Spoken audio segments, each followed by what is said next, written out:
Right.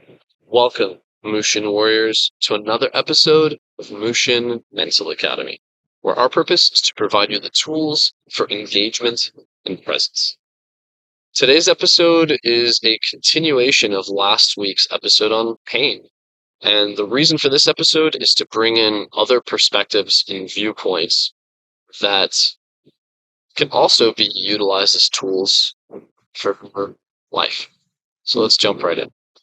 Last week, the primary focus of the video was to describe a way to acknowledge pain and listen to it as a teacher. Allow it to be a trigger that shows us the way. It teaches us about how we got into that particular situation, or maybe it just brings us immediately into a state of awareness if we need to be in one.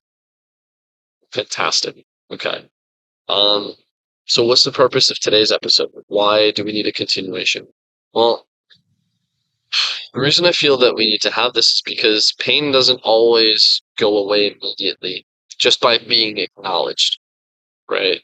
So sometimes we can acknowledge where pain came from. We can take all the steps to process this and allow the lessons to come in, allow the clarity to go through, but maybe we're still in pain or we're suffering. Now what? Well, let's talk about it. So let's bring an easy example. Let's make it physical. So let's say that I hurt my arm during football practice and I'm in pain, you know? Again, the first step I'd recommend listening and just allowing the pain to say whatever it wants. So let's just say that in this particular example, I'm sitting there and I'm like, okay, like I've been thinking every practice that I should stretch. And every single time I show up and I'm like, you know what? I don't really need to stretch. I don't really care. I don't want to take that extra time. I'm just going to go do this. Okay, cool. Like, I'm going to acknowledge that. That's probably why I'm in so much pain. I didn't have the mobility with it. Like, that's something I need to change. Great. Cool. And again, this is an example. Maybe it was something completely different. It was just acknowledging relationships. Like, I don't know. It's your battle. You know what I mean? In each moment.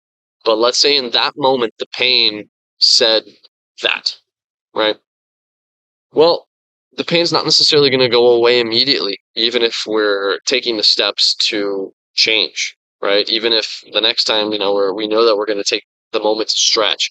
Sometimes we actually have to go through this whole rehabilitation phase before we're able to be even in this like state that we were in prior to receiving this injury or this pain, this gift of clarity, if you will. So what then? Do we just acknowledge the pain and then now we have to fight through it the whole time and it's just miserable and horrible and it feels like a weight, it's an attachment? No, we don't have to do that if we don't want to. That's an option. But the reason for this video is to provide a different option, to provide a different perspective on how this pain can be utilized as a teacher and as an energy source.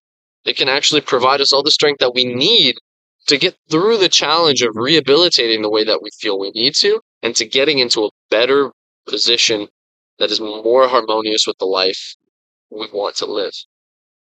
So, how do we do that? How does that work?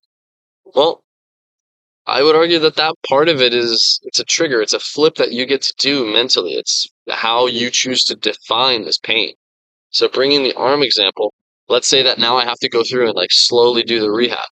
I could complain about it all the time and I could just every time allow my mind and my energy to fall towards this area of like pain and discomfort and unhappiness. Or I could allow it to be a trigger that pushes me in the opposite direction. I could, every moment that you're in this rehab, you could say, you know what? This is why I'm doing this. I'm going to push forward and I'm going to be stronger at the end of it. I'm in pain right now, but if I am able to slowly and carefully do what I need to do, I won't be in pain later, or maybe I'll feel better, or maybe I'll still be in pain, but I'll achieve the goals that I want with the pain that I have. It won't be something that weighs us down, something that draws life away from us. Instead, it's something that every moment, if we forget or if we have the opportunity to get distracted, it can bring us right back immediately. So pain is a beautiful gift, tool, and resource if we're able to process it and integrate it and utilize it, because sometimes pain just hits you over the head to where it breaks you. You don't have the tools capable of processing what you've been given, or at least we feel that we don't. But the truth is, we build these tools. We choose which tools to integrate. We choose which tools to build and how to build them. Again, I can't provide anything to anyone, and half of what I say will, be interpreted differently anyway. So it's about you. So I hope this brings you some value. I know that it does for me. As always, warriors, be awesome, be beautiful yourselves.